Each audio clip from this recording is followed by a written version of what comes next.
नमस्कार दोस्तों। आज हम बात करने जा रहे हैं उस महान क्रांतिकारी जिसकी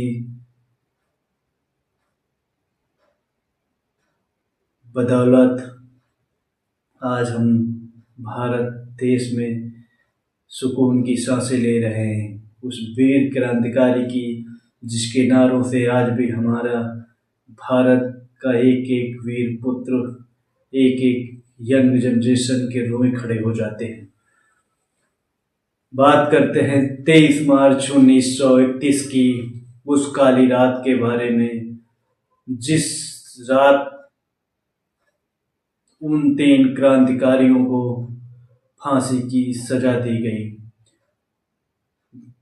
रोज की भांति उस रात भी रात हुई, लेकिन उस रात ने रोज की भांति साधारण नहीं गुजरी। उस रात ने इस देश से उन उन रत्नों को छीना जिनकी भरपाई शायद आने वाला ना तो भविष्य कर सकता है और ना ही वर्तमान ने किया। उस दिन जेल के कैदियों ने इतना अजीब महसूस किया जैसे उनको लगा कि पता नहीं क्या होने वाला है। और अजीब तब लगा जब वार्डन चरण सिंह ने उनसे आकर कहा वो अपनी अपनी कोठरियों में चले जाएं। ऊपर से आदेश आया है। पहुंचने पर केवल वार्डन ने इतना जवाब दिया, इसका कोई कारण नहीं बताया, केवल इतना ही बताया कि ऊपर से आदेश आया है। तभी जेल का नाई हर कमरे के सामने से फुसफुसाता हुआ गुजरा। बोला कि भगत सिंह, सुखदेव और राजगुरु को आज फांसी होने वाली।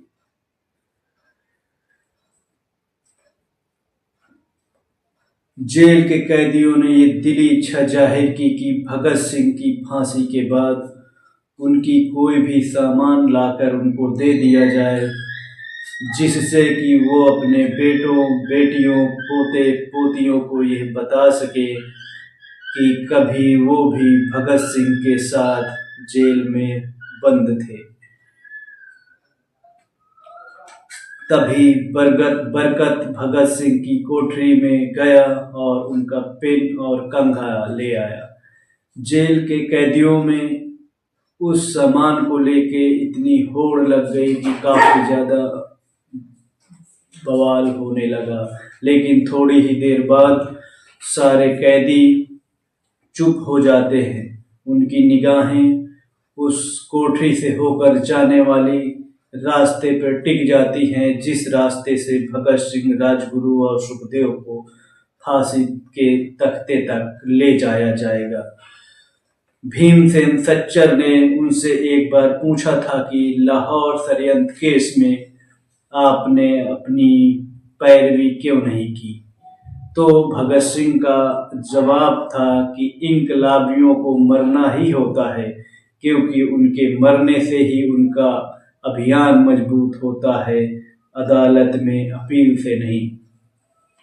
भगत सिंह की जेल की कोठरी नंबर 14 का फर्श कच्चा था। वहां हरी हरी घास जगी थी।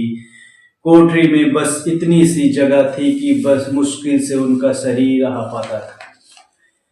भगत सिंह को फांसी दिए जाने से 2 घंटे पहले उनके वकील प्राणनाथ मेहता उनसे मिलते हैं। उन्होंने लिखा था कि भगत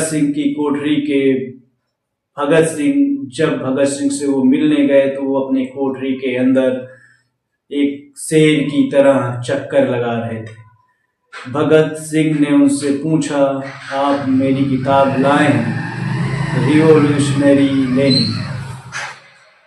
जैसे ही मेहता ने उनको किताब दी, वह उन्हें उनके सामने ही उस किताब को पढ़ने लगे, जैसे कि उनके पास ज्यादा समय न रहा। और जैसा कि उनको पता ही था, मेहता ने उनसे पूछा, क्या आप देश को कोई संदेश देना चाहते हैं?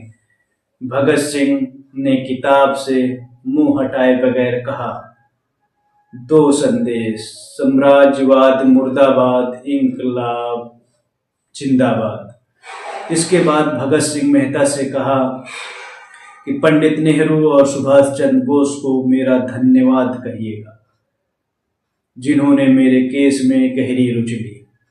भगत सिंह के सहयोगी रहे शिव वर्मा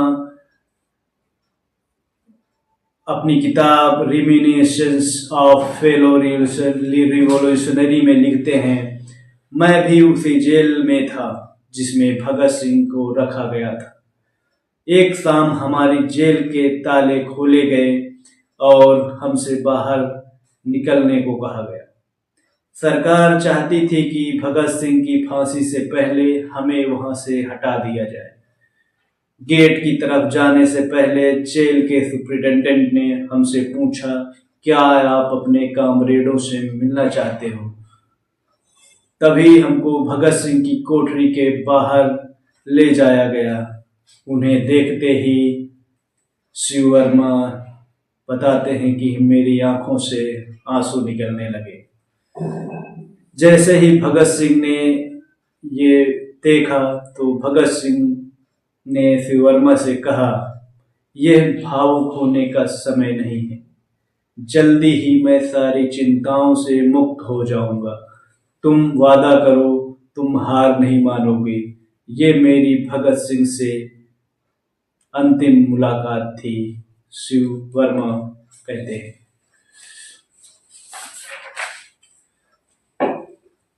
भगत सिंह से मिलने के बाद मेहता राजगुरु से मिलने पहुंचे। राजगुरु के अंतिम शब्द थे, हम लोग जल्द ही मिलेंगे।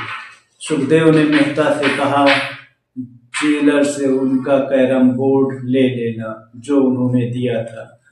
मेहता के जाने के बाद तीनों क्रांतिकारियों को यह बता दिया गया कि उन्हें वक्त से पहले फांसी दी जा रही है।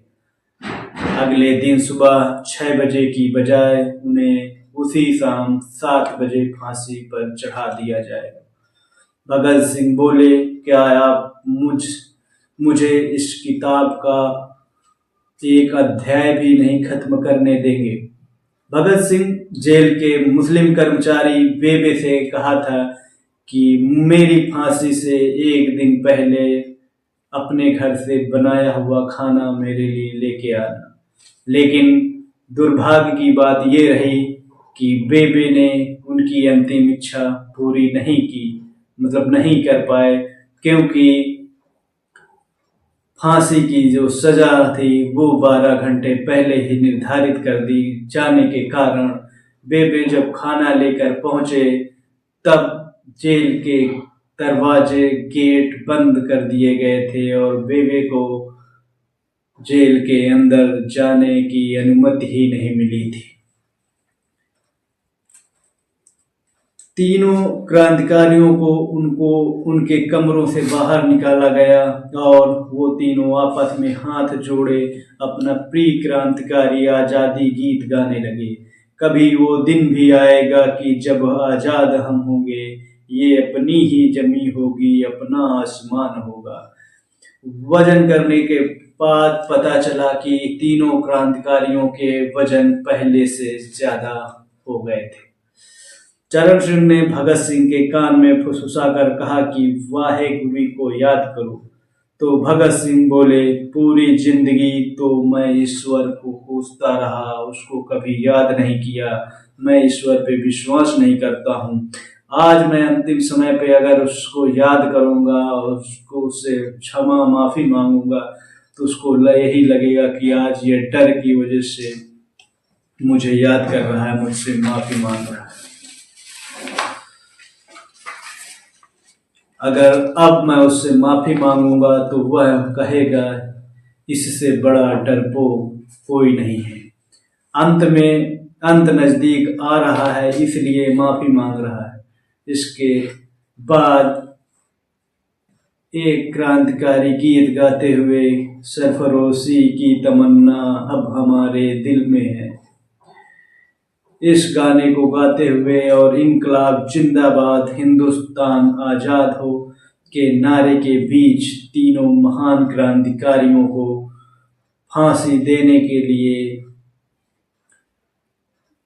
आगे लाया गया और तीनों क्रांतिकारियों को फांसी देने के लिए लाहौर से बसी जल्लाद को बुलाया गया था। फांसी के फंदे में चढ़ने से पहले भगत सिंह ने इंकलाब जिंदाबाद का नारा इतनी जोर से लगाया कि पड़ोस के घरों तक वह आवाज गूंजी। और वो इंकलाब का नारा लगाने का अपनी माँ से उन्होंने वादा किया था कि मैं फांसी के फंदे पे चढ़ने से पहले इंकलाब का नारा लगाऊंगा। जल्लाद ने पूछा, सबसे पहले कौन फांसी पर चढ़ेगा? तो सुखदेव ने सबसे पहले फांसी पर चढ़ने की इच्छा जाहिर की और धीरे धीरे एक एक कर जल्लाद ने तीनों को फांसी के फंदे पे चढ़ा दिया। पहले अंतिम संस्कार जेल में ही करने की प्लानिंग थी, लेकिन अंग्रेजों को यह डर लगा कि अगर लोग जेल के अंदर धुआं आग की लपट देखेंगे तो लोग भड़क न जाए और जेल तोड़ न दें, इसलिए उनको निकालने, उनकी लाशों को, उनकी शवों को निकालने के लिए जेल की पिछली दीवार को तोड़ा गया और दीवार तोड़ने के बाद उसी रास्ते से गाड़ी लाई गई और वो ट्रक की भांति ट्रक था।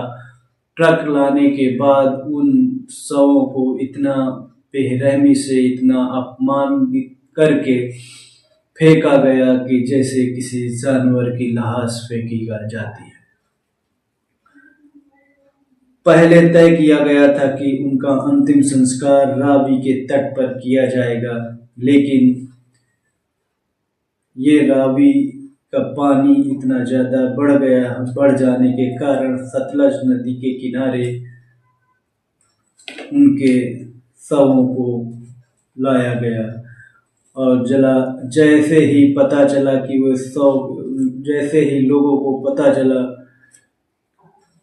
वो धीरे धीरे भीड़ लगाने लगे और शरीर को फिरोजपुर के पास सतलज नदी के किनारे लाया गया और लोगों को जैसे ही कन्फर्म पता चल गया वे शव की तरफ भागे। लोगों को शव की तरफ भागते हुए देख अंग्रेजों ने घबरा कर शव को छोड़ दिया और छोड़ के गाड़ी से भाग गए। रात भर गांव के लोगों ने पार्थिव अधजले शरीरों की रक्षा की और फिर उसके बाद लाहौर में 3 किलोमीटर लंबा शोक जुलूस निकाला गया। दोस्तों, हम उन क्रांतिकारियों के बलिदानों को कभी नहीं भूल सकते, न तो उनके एहसानों को हम चुका सकते हैं। उन्होंने अपनी जान, अपनी प्राण को न्यौछावर करके हमको आज़ादी दिलाई, उसके लिए हम हमेशा उनके ऋणी रहेंगे। तो दोस्तों, तब तक के लिए नमस्कार। मिलते हैं अगले वीडियो में, अगली कहानी, अगली स्टोरी लेके। तब तक के लिए नमस्कार।